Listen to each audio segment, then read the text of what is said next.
ஆத்ம வணக்கம். ஆத்மபிதா சுவாமி சிவானந்த பரமஹம்சர் அவர்கள் அருளிய பிராணாயாம மற்றும் சரியான கதி.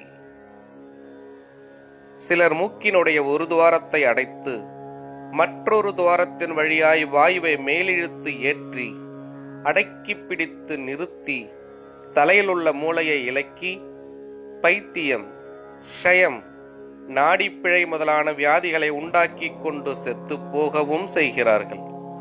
அதன் நிமித்தம் உலகத்தில் பிராணாயாமத்தை மிகவும் நிந்தித்து வருகிறார்கள்.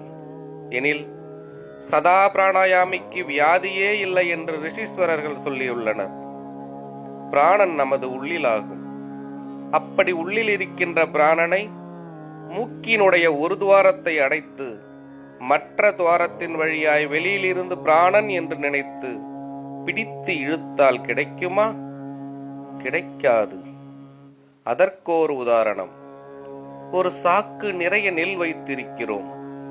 அதற்கு வெளியிலும் நிரம்ப நெல் உண்டு. அந்த நெல்லையும் இந்த சாக்கிலேயே நிரப்ப வேண்டும் என்று நினைத்தால் முடியுமா? முடியாது.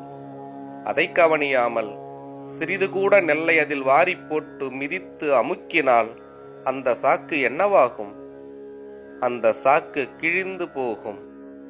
அவ்விதமேதான் நம்முள்ளில் இருக்கும் ஜீவசக்தியாயிருக்கின்ற வாயுவினோடு வெளியில் இருக்கின்ற வாயுவையும் இழுத்து சேர்க்க கருதி வெளியில் இருக்கின்ற வாயுவை இழுத்து ஏற்றினால் அபாயம் நேரிட்டு ஆபத்துக்கள் உண்டாகி செத்து போவதற்கிடமாகின்றது.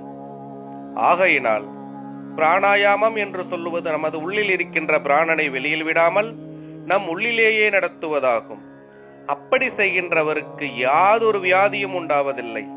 அதனால்தான் சதா பிராணாயாமிக்கு வியாதி இல்லை என்று சொல்ல காரணமாகும். ஆத்ம வணக்கம்.